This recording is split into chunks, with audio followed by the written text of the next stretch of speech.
Today, Florin from Romania wonders if automating the tone editing of your photos is worth doing or if you're better off doing it manually, and I'll take that as an opportunity to talk you through parts of my photo editing workflow. And there's also a short companion video to this episode to illustrate some of my points. This is Tips from the Top Floor, episode 863 for April the 18th, 2019. Tips from the top floor. Tips from the top, alright, from the top floor. Hey, hello and welcome, it's Chris. You're listening to Tips from the Top Floor, which has been truly the longest running photography show. Matt just a few days ago pointed me to the fact that Tips from the Top Floor is now officially 14 years old on the 18th of April. It's been 14 years of this little show. What a ride! I mean, yeah, okay, hold on. Oh, that was a little sad fanfare. Yeah, this show is pretty much the one thing in my life that I've stuck with the longest. That says quite something. And yeah, that's because of you, of course, because of the feedback you send me, the questions you ask, because of those of you I meet on the tours and workshops. So thanks for being around for so long. If it wasn't for you listening to this show, I probably wouldn't be doing it. And I do wonder if there are still any first day listeners around. Let me know. I'm curious. Quick follow-up to last week's discussion about printing, where I answered Jim's question. And he sent me a follow-up mail. Let me read that to you. Hi, Chris. I just listened to your show on print media. Thank you for taking on my question. You made some interesting points, especially about the instant cameras as well as Apple's new news release. All this is exciting, but being mostly a portrait photographer and working with private people, families, etc., this is the market that I have the hardest time promoting physical prints. Other portrait photographers in my area, some who have been shooting since the 1960s, have cited the same struggles. So your point in saying that it is different in different markets is quite accurate. At any rate, I love what I do. I love your show and I appreciate the time. Have an awesome day. Thank you, Jim. So yeah, I guess people don't really put portraits on the walls anymore. At least people, I don't know, under a certain age maybe, or they don't put photos on their mantelpieces anymore. I'm not sure what to do about that. I guess if that was a big part of your business, then you'll probably have to find other things that you can sell your clients. Photography is evolving. It's evolving really fast. There's so much innovation. There's so much change, faster than it ever changed. And that's not just in camera technology, but also in the taste of the clients, because they get so much offered these days, that so much choice, that old classic things don't always work anymore. And of course, I mean, professionals will have to adapt and adjust. For example, a friend of mine runs a photo lab, and while he used to process plenty of film, that's just not happening anymore. And it's to the point where he got rid of the machinery to make prints from film. He had this huge, big, well, it's called a mini lab, but it filled half the room. And you put film in on one side and prints came out on the other side. It was an amazing machine. There's like a chemical processing in there. And just took a minute for the prints to come out on the other side, dried and everything. Well, maybe 2 minutes, but it was this amazing, efficient machine, unless you only run it with a couple of films a week, which doesn't make any sense because it needs heating up and it needs electricity, and the chemistry needs to be refreshed and so on. So he got rid of that, yeah. And he adjusted his business from film to more digital. And what he's doing now most is he digitizes film for others and other things. He offers pretty much any size scans from big plans to tiny negatives like Super 8, video digitization. He digitizes VHS cassettes for people. People have memories on a lot of different things. He even digitizes vinyl records for people, and I believe he's doing okay. So yeah, roll with the punches, right? Anyway, let's get into this week's topic. Hi Chris, my name is Florin, I'm from Romania, and I would like to know how you edit the photo exposure in Lightroom. Do you use the auto button or you do it by yourself? Thank you very much. Thank you so much, Florin, for the question. Editing in Lightroom.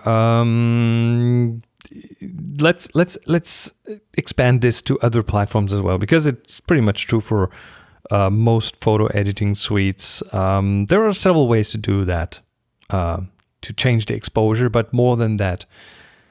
And that's because there are so many parameters. If you look into Lightroom's develop module in the right-hand side, you can see a lot of these parameters, a lot of these sliders, and that's quite confusing. And Lightroom is non-destructive. That's an important thing to remember. So you can try. That's a good thing. You can try, slide the sliders back and forth.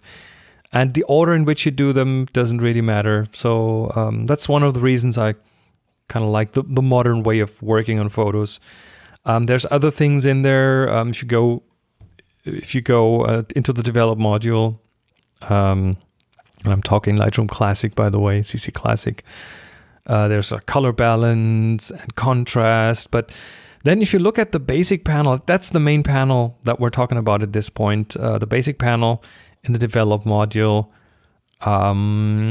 If you look next to the sliders for exposure and so on, there's also an auto button, and that's the one that you, Florin, are referring to. And that auto button is called auto tone. And these automatic systems are getting more and more ubiquitous. If you just look at your camera, for example, you have pretty much three main systems in there that are automated: the autofocus system, the auto exposure system, and the automatic white balance. And those three have very specific functions, and together they can make or break your photo. And in Lightroom, auto tone, the auto button that you're referring to, does just one of these three things, right? It doesn't do any focus, it doesn't do any white balance, it just does the exposure and the, let's say, contrast part. So contrast, highlights, shadows, exposure. So it's not only doing exposure, it changes a few parameters around. But what does it do? I mean, I've been trying to find out exactly what it does, but there's not much documentation. I think that's a bit of the secret sauce that a company like Adobe has.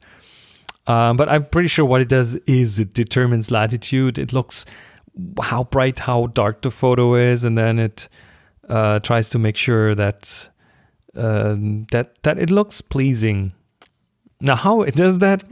Again, there's a bit of secret sauce there. But it fixes the exposure and the contrast, or at least it tries to. And it does a fairly decent job most of the time. The same as your camera does a fairly decent job with automatic exposure and automatic colors.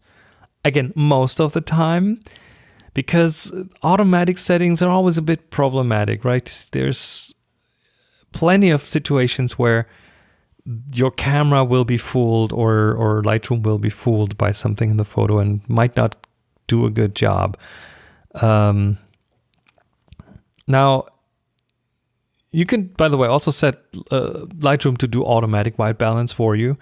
But again, it's same with the camera. It's just not always right. The camera kind of gets the white balance a bit too cool every now and then. But that's beside the point.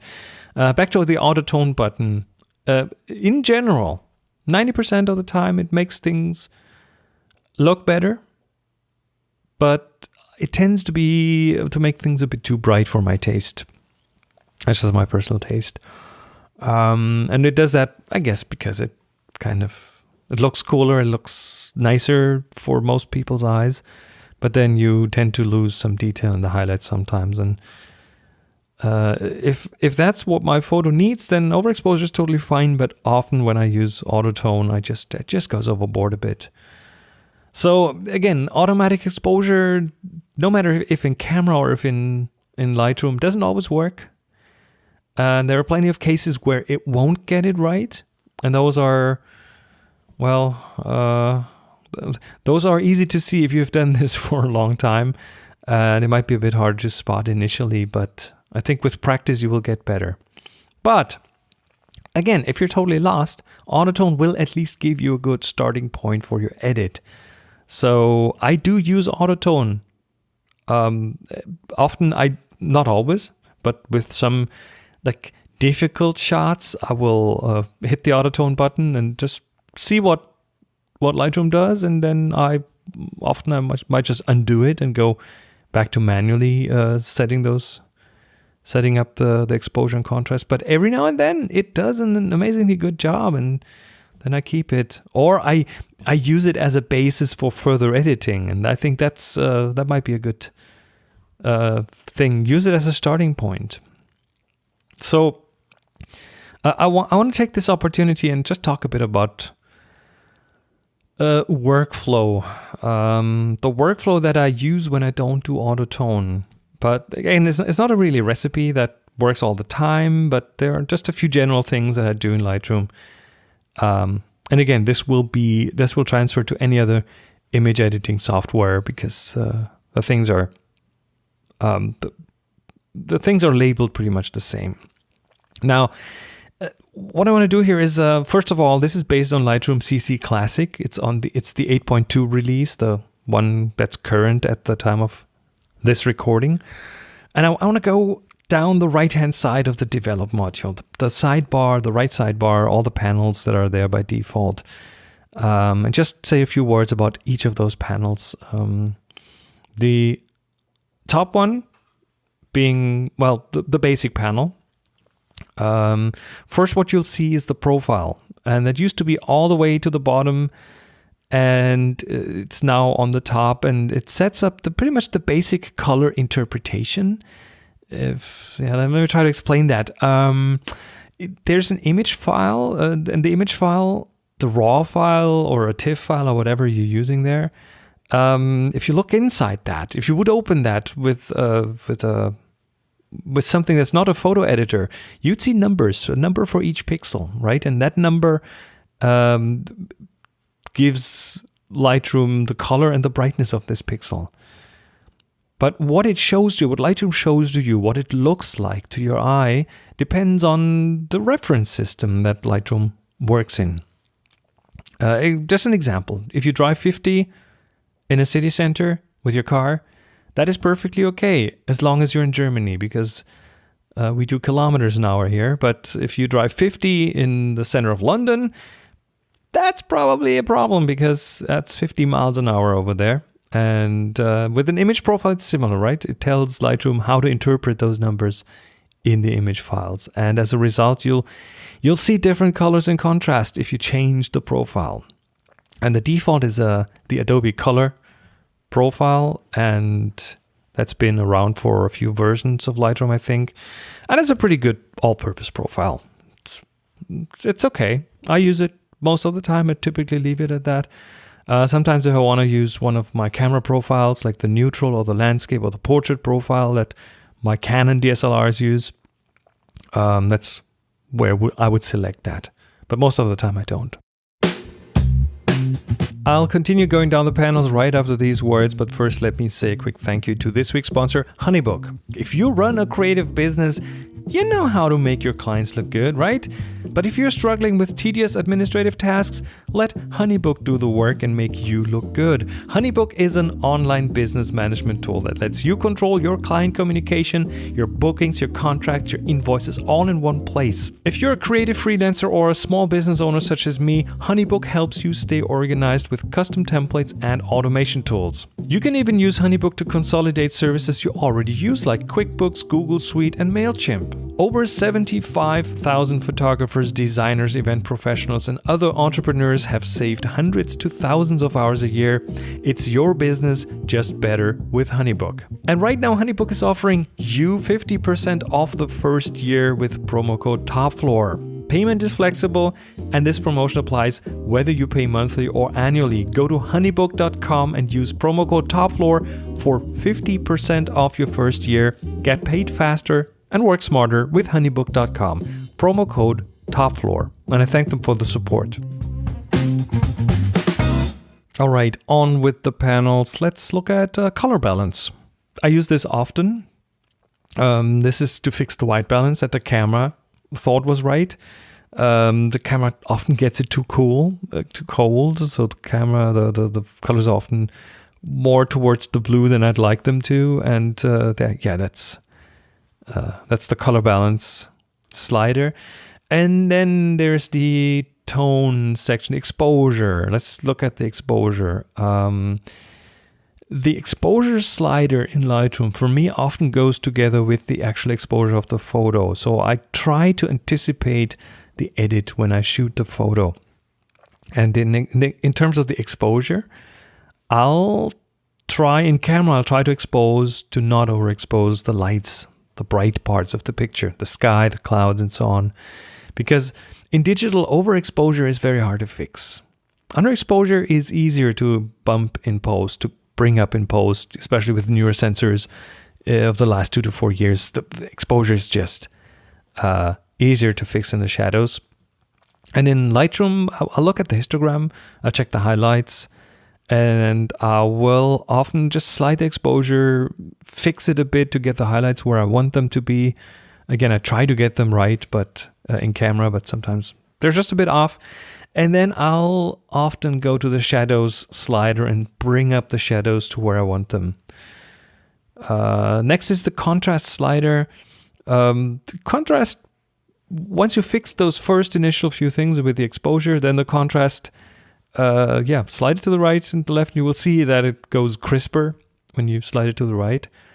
But watch the highlights, because what contrast does, it makes the dark parts go darker and the bright parts go brighter, so it could throw your highlights overboard. If that's the case, then I might bring in the highlights, sometimes only locally with a brush. And sometimes I do add contrast, and that kind of depends on how I shot the photo. If I have a sunny shot, then there's already a lot of contrast in there. If it was an overcast day, then I might add some contrast depending on the kind of picture. A bit further down, there's the clarity slider, which I avoid. I hardly use it because it has been overused, and it gives that photo this overly crisp appearance. I might use clarity locally.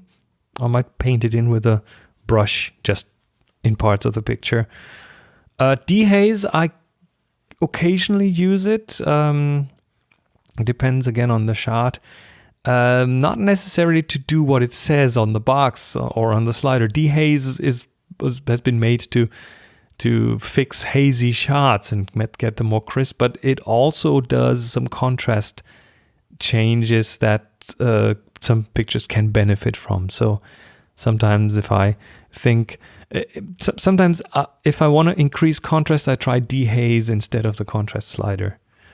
Then there's the vibrance slider, which I use occasionally, not often to bump the colors, but to reduce them, to reduce the color saturation. And vibrance does that in a different way from the slider under it, which is the saturation slider, which I use rarely because vibrance is just a better saturation slider for me.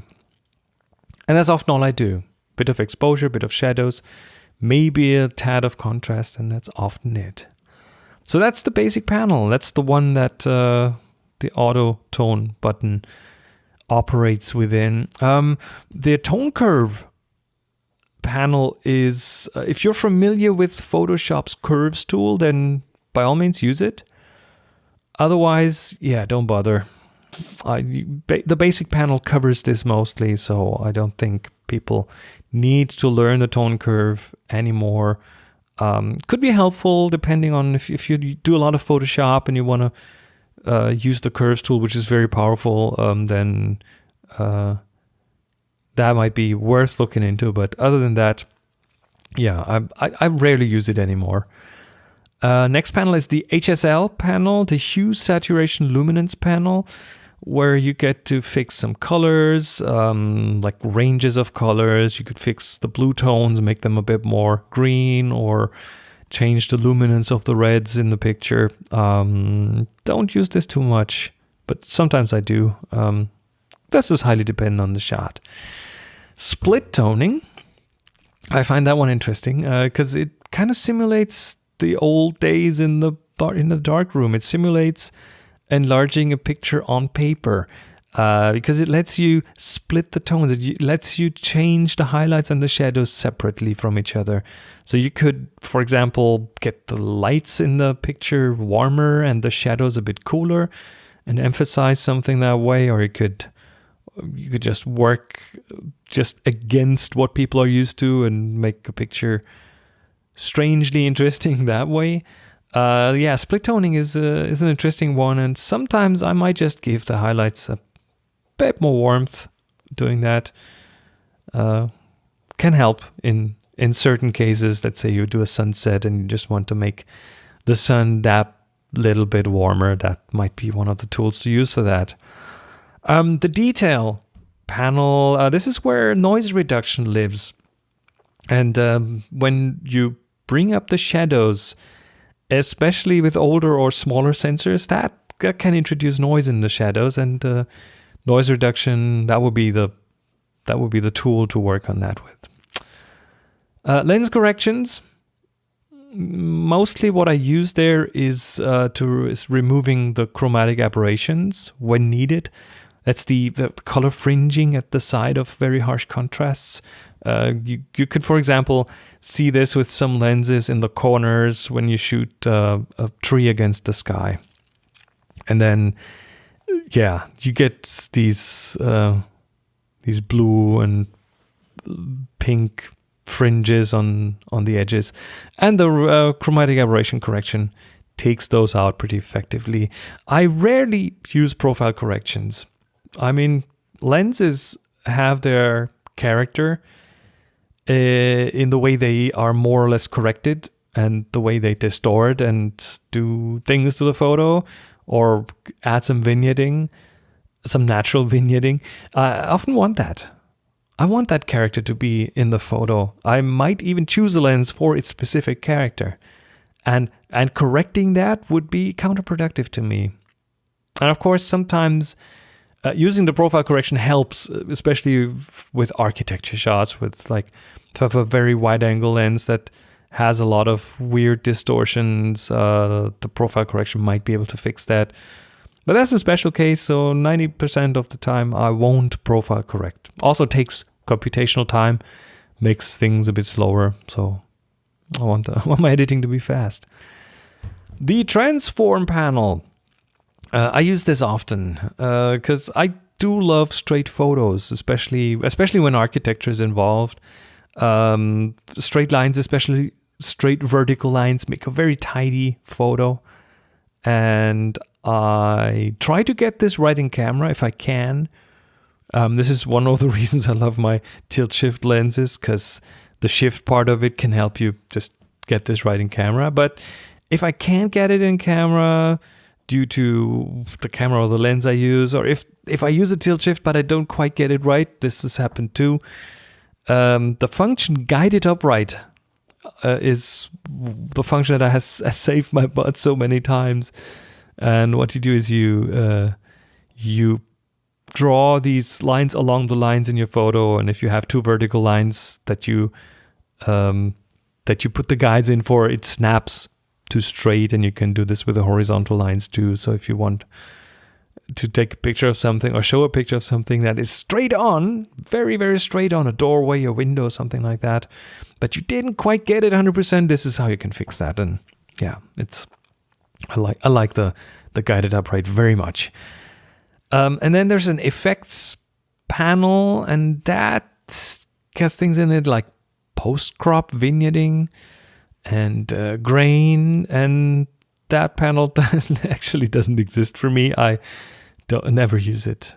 If I want vignetting, I will either selectively paint in the vignetting with a brush, or I would choose a lens that does that by itself. And if I want grain, then will usually use film and the grain from that. So yeah, the effects panel doesn't work for me. And then the last panel that you see is the calibration panel. And again, what we talked about earlier, the profile that is now all the way on the top used to live in that calibration panel. And I'm glad they moved it up, because it should be the first step in developing is choosing a profile. And it makes it more visible and just more logical to have this on the top. So yeah, I like the way it's set up at this point, and it supports my work quite well. So, Florin, back to the auto button. If we go back to the basic panel, the auto button only looks at two areas in the basic panel. It looks at the tone part and the presence part. And all the other panels that I just talked about are not affected by it at all. So that's why I usually go in and do it manually.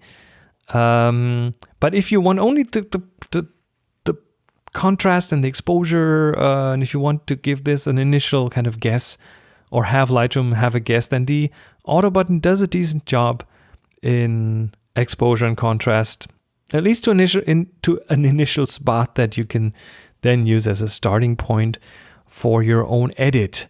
Now there is I thought long and hard about how to talk about this, and yeah, there's a lot of that was a lot of talking, and I guess half of you have probably turned off by now. But of course, that is something that warrants a kind of a visual component to it. So there is a companion video out there, a short one where you get to watch over my shoulder and see me edit a couple of pictures that I recently took, and I'll try to explain what I'm doing there. And I've shot it for this episode, so it's the companion to this episode 863, and there's a link in the show notes. And if you go to there's a shortcut link that is tfttf.com/863v for video, 863v, and that will take you to that video on YouTube, and maybe that adds a bit more context. So yeah, go out, edit photos, learn how to edit, and you'll be a bit more powerful than just hitting the auto button.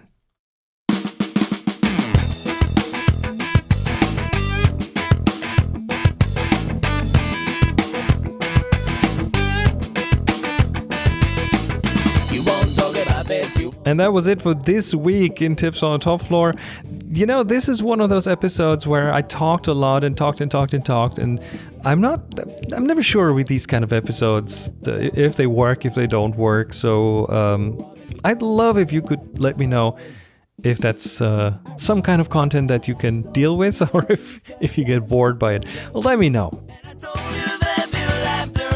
If you like this episode, you can buy me a coffee at tfttf.com/coffee, or consider joining the growing list of amazing patrons over at tfttf.com Patreon. And here again are the wonderful patrons who are directly responsible for this episode to exist. If it wasn't for you guys, I couldn't have justified to take the time out of my schedule. So here, in order of the tiers, patrons with higher pledges get named first, so my thanks go to Jeremy Kervin, Jeffrey Block, Ken Davidson, Roger Nadel, Daniel Hertrich, Aline Simeon, Noyu, Marco Binder, Doug Gabbard, Peter Morrow, Alex Crozo, Tom Stewart, Matt Armstead, Stu Silverman, Aaron Pinasov, Francesco Scaglioni, Holger Krupp, Woody, Trevor Palmer, Ryan Gilio, Thomas Nielsen, Dave Smith, David Recht, John Donahue, Ken Berrien, Steven Sandler, Jasmine MR, Alan Bruce Horn, Andrew B., Rob Duba, Chandra, Anthony, Jim Caldwell, Peter M. Spradling, James Trimble, Michael Grunert, Scott, Bartek Boski, Chad Lake Clark, Robert Goshko, Sina Farhat, Kyle Nishioka, and Josh Hopko. Thank you all for your support. You are awesome. And of course, if you want to support this show, go to tfttf.com/Patreon.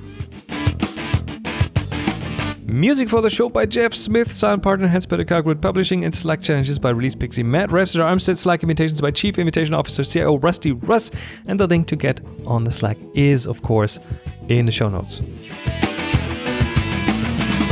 My name is Chris Marquardt. You'll find me on social media at Chris MarQuardt. Now go out and take amazing photos.